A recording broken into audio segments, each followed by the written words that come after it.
You've just joined us. We're having a discussion about what's going to happen in the City of Johannesburg. Now, ratepayers in the City of Johannesburg have been told to brace themselves for an additional 50 Rand levy starting June this year. And that is, of course, provided a proposal that is currently being tabled gets approved. The city is proposing the introduction of a separate charge called a recycling levy towards the separation of waste at the source of generation, which of course includes households, also for businesses. And the project has already been piloted in a few suburbs around the City of Johannesburg, and at the trial stage, Pick It Up was actually carrying the cost, and this fee will now be passed on to affluent households. Stan Sheketseng is a Communications Deputy Director in the Office of the Mayoral Council for Environmental and Infrastructure Services in the City of Johannesburg. And we're also joined by Pat Snedden, who is from the Robindale Homeowners Association. Thank you so much to both of you, Stan and Pat, for staying with us. Now, Stan, we unfortunately lost your sound there towards the end of the first part of the conversation, where we were talking about the question of allowing or giving a first option for the actual citizens, the residents, to do the separation and get rid of that themselves, as opposed to imposing the fee as a resort of first instance. So let's perhaps pick it up there and also again touch on the issue of how you went about doing the education drive for this in the city as a whole. Yeah, okay. First and foremost, I don't think it's a problem if there is an initiative from the city that is workable, where the citizens would want to do that recycling themselves. But you know, the issue of recycling also had to do with the appetite. Sometimes citizens we don't have the same appetite at the same time. Some people may see this as a worthwhile cause, some people may not. Yet we have a responsibility that affects all of us, especially the impact that these recyclable materials are doing to the environment if they are not recycled. Now, within the engagement that we'll be having within the ITP, we will obviously make our proposals, and citizenry is at liberty to take or not to take whatever we're putting on the table, and we have an engagement in terms of the way forward. Now, in terms of the education, in the areas where this system was trialed on, there was enough educational material in terms of pamphlet, in terms of communication, and also the term separation from source is not new.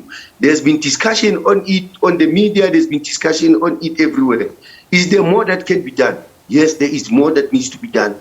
That is why even the rollout is not starting across the board.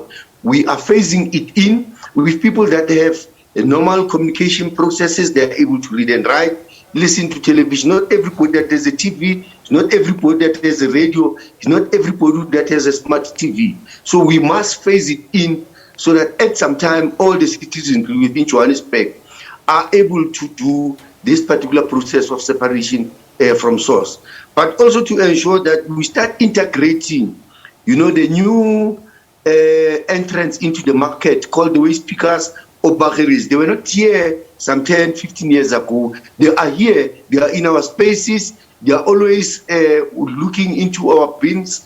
Can we give these people a decent employment so that they, you know, it's not, otherwise if we're not doing that, it will grow like the taxi industry, informal, and sometimes may have negative or positive consequences. But importantly for all of us as the citizens of Joburg is to save the environment and so forth. And you cannot allow that system, in my view, you cannot allow that system to be on auto cruise, and everybody does as they want to do. And then there is no coordination. And people would be saying, but where was the city all along when it's supposed to be assisting us with this particular program? So before I go back to Pat, let me understand this clearly, Stan. Are you therefore saying that this 50 Rand levy will go towards some of the payment towards those who are currently employed to actually do the separation. Is that what you are saying? And secondly, it's a turnkey project because you must buy vehicles that will address this particular business. You must also get employ people that will be able to do the work. And we're saying, why can't we source from those that are already in the space already? We've got waste pickers that are doing this. Okay. It would assist us to move them from the street. So in answering my question, are you saying therefore that yes, we are, as per this levy, going to pay towards those services and the employment of people who will then be taken in to do this? Is that what you're saying? That is if we have an agreement and a consensus with our citizenry through the ITP process, yes. Okay, so City, pick it up. New innovative ways, we'll listen to them. Pick It Up was carrying the cost through the pilot project. So the other question, and I see some of our viewers have also picked up on this, is of course that this waste is not valueless. So there is a cost here. This question, for example, from Anati, who says, please ask Stan, recyclable waste has a money value. Why should I pay them for collection of waste when I could take a recycling site, I could take it to a recycling site and get paid for it? So what about the monetary value inherent in that waste? Yeah, true. You see, it's an interesting question because at the point when we were doing a trial period, we were not paying the companies. There were two companies that were doing this particular collection for us. We were paying them a nominal amount of fee, and they were making money through selling the waste material as part and parcel of Rukupi.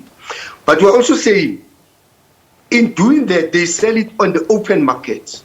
And most of our waste end up being exported outside the country and coming back as a finished product.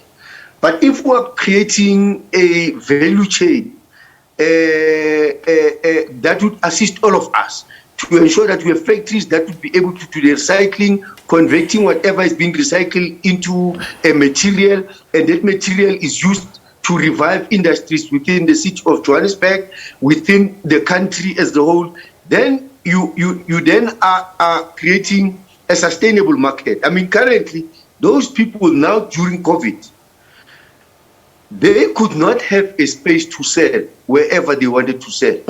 But and as a result, wherever they are storing these things, the piles are growing up.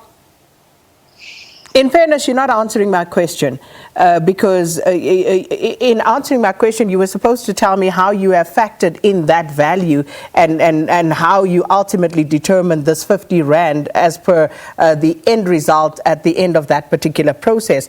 But we are running out of time, so I want to bring Pat back and ask Pat, as a representative of ratepayers in the City of Johannesburg in your suburb, what are your members saying? Is it fair for citizens to carry more of the tax burden, while, of course, as you pointed out earlier, we continue to see a deterioration in some of our infrastructure as well? You talk about not just the waste part of things. You look at the potholes that go unfixed for long periods of time, and ultimately these things, they do get conflated. So what are the residents in your area saying? They're not happy about an additional charge that should automatically be picked up by the city anyhow, as it's done in other countries. But however, some residents are very willing to pay for this if they are given the assurance that the waste is not going to go to regular landfills and that the funds are not going to be misappropriated. I think this is one of the biggest factors that comes to play here, is the misappropriation of funds. Because after all, if, as the city says, they're going to be sending it to proper recyclers, they're going to get paid for it. So why must we pay for that as well? So not only is it the 50 Rand tariff, but there's VAT on that too. Apart from that, all services look to increase by 6.8% across the board. I'm not sure how citizens are expected to foot these bills. a lot of citizens have lost their jobs. Others are on half pay.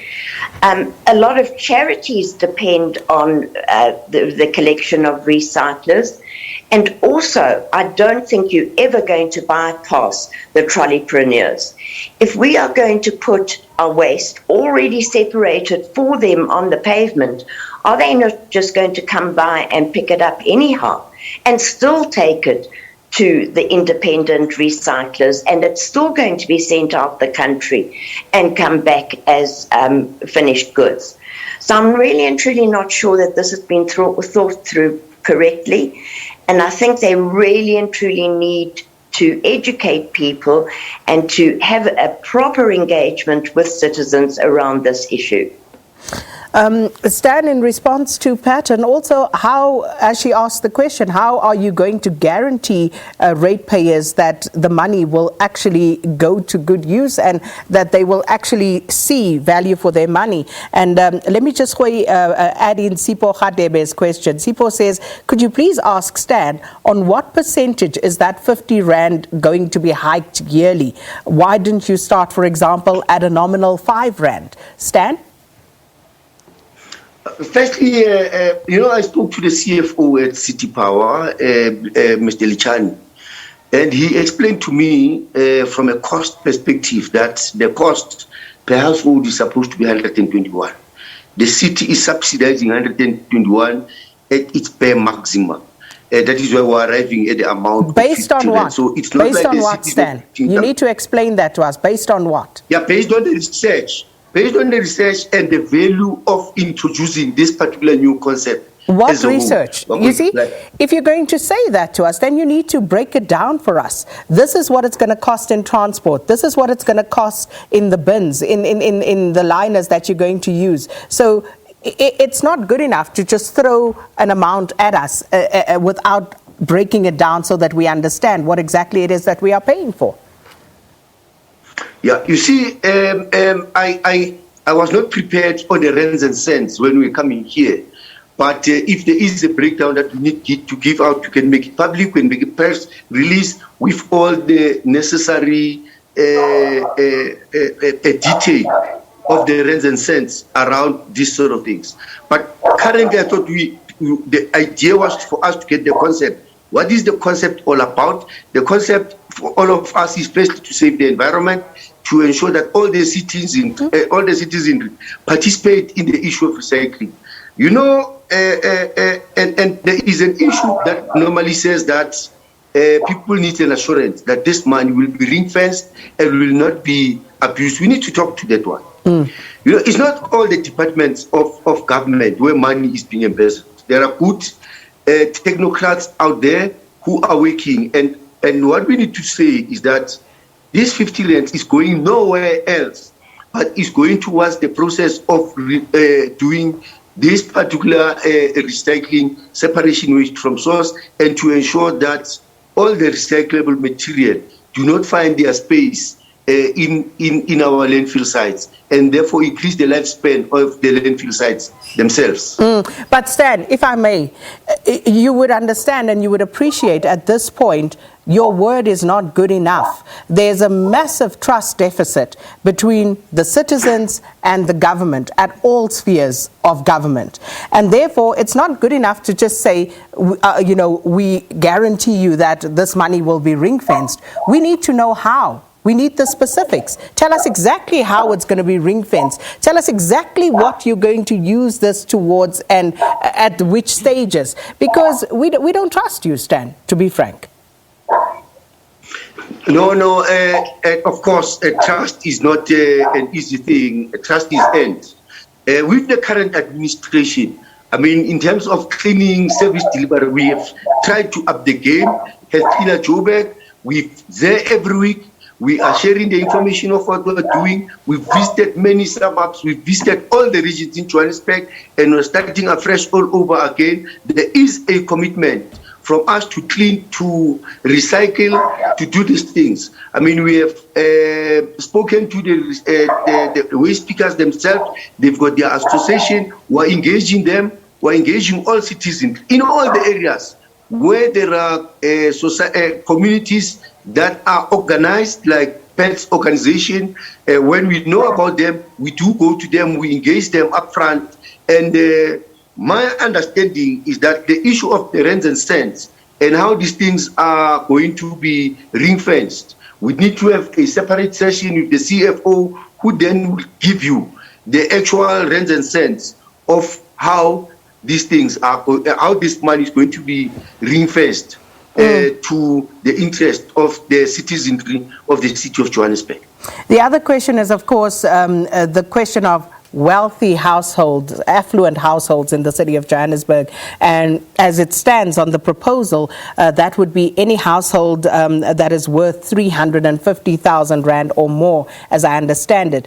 And it's a bit ambiguous, this proposal, in the sense that you do have homes in townships that are actually worth more than 350,000 Rand. And yet, from the reading, it seems as though this will be applied to suburbs. So can you explain that to us, please? No, this is not a suburban targeted concept. It is an entire City of Johannesburg concept. Sometimes, of course, for lack of better words, that some words used are a bit unfortunate. It should have been written blanketly that houses to the value of 350,000 and above are the houses that are going to be targeted, including in townships. Deep Blue, for example, has an affluent part of it where you are having phase 1, 2, and 3. The houses, some of whom could be to the value of about 1 million Rands or so. They cannot be excluded from the process that we are putting. And also, the long-term impact is that it should be able to be carried by all the citizens in the City of Johannesburg. But you need to start somewhere and be able to grow these things as we become more departing with the education process, or sharing the education process of our citizens. Unfortunately, we have to wrap it for now. So, Pat, let me get your parting shot on this matter. An admirable initiation and concept, if it works. And I think the majority of residents would probably support it if it's working. But a lot of concerns and a lot of questions. And Stan, just in parting, in terms of the consultations, until when, where is the information available for citizens who still want to make a contribution or give their views on this matter? Currently, information can be channeled through the office of the MMC. They could be channeled directly through Pick It Up. But a targeted process of ITP will be headed by the office of the Speaker, and there will be a roadshow, there will be publication. The Speaker has bought a vehicle which has the mic, so that besides the fact that we are sending pamphlets around, we are sending press releases, we are talking and advertising this thing on the media. We'll be able to go into various areas and make loud-hailing an announcement that people must attend an ITP that would address this particular subject. And by the way, we think it will be assisting all the citizens greatly if we all save the environment. And we don't disagree. Did you just say the Speaker got a vehicle or bought a vehicle with a mic system? What did you say there? Yeah, they have bought a vehicle for the Speaker's office, which goes about doing like hailing, giving information, education process, announcements on various areas of the city. If the ITP is going to go in the region A, for example, the vehicle will be going around the loud hailing long before time, so that communities get to hear this thing. So the city didn't have a vehicle they could utilize. They had to buy one. What's so special about this one that needs to go around giving messages, Stan? Well, we do not have remember, in terms of the city, our target has always been giving a service delivery. With the current Speaker of the new administration, he felt that we need to up the game of communication. And then Stan, can we be real? You needed to go and buy a new vehicle so that you can go and communicate to citizens. The city didn't have a car somewhere there that you could just use a loud hailer with. You know, put a speaker on top. You know, we see these things all the time. The city didn't have a vehicle. You needed to buy one for this purpose. It did not have a loud hailing vehicle specifically to do that for a department of the speaker, yes. You see why we don't trust you with our money? Current administration. You see why the citizens don't trust you with their money? You see why, Stan? Vastly. I don't understand. Because can you explain why? When you start by saying you bought a vehicle, on a why do you have to basis, buy a we need to vehicle? review. No, okay, you must listen. You ask the question, and I must answer. So you must give me an opportunity to answer your question. Please go for it. On the basis of improving because there's continuous improvements that you do in terms of communication. There was a need for us to have a special vehicle with speakers loaded onto it to go around and giving information. And this thing has been going on since we had the COVID-19 process. The speaker has been going around with this particular truck all the time, giving information on COVID-19, giving information on things that the city is supposed to be doing. I am not sure how you, in asking your question, are insinuating that this car is available and has been brought to send out communication. Hence, I asked you. Hence, I did not say it is an inappropriation of funds. When the city introduces new things, in doing so, it is actually abusing money. It's a wrong innuendo and an insinuation. I do not agree with it. I do not support your assertion on it. That's I am fine. saying to you, we continue to use as many avenues as possible, and the more we get new ways of communication, we must not say it did not happen 20 years ago. No, Stan, we must say we're introducing it now. There's no need to be defensive about it. It was a question from something that you said. You said the city bought a new vehicle. That's what you say, that and when the speaker is buying a vehicle to communicate with our community, then it is abuse of funds. It is not. I didn't say that. Those are your words. Those are your words. We are using Zoom. Those are your words. That is what you are insinuating in your discussion. I asked a very targeted question. I asked you whether there was no other vehicle that the city could have used. And I think it's interesting that your own deduction is probably what citizens are also deducing from your own response.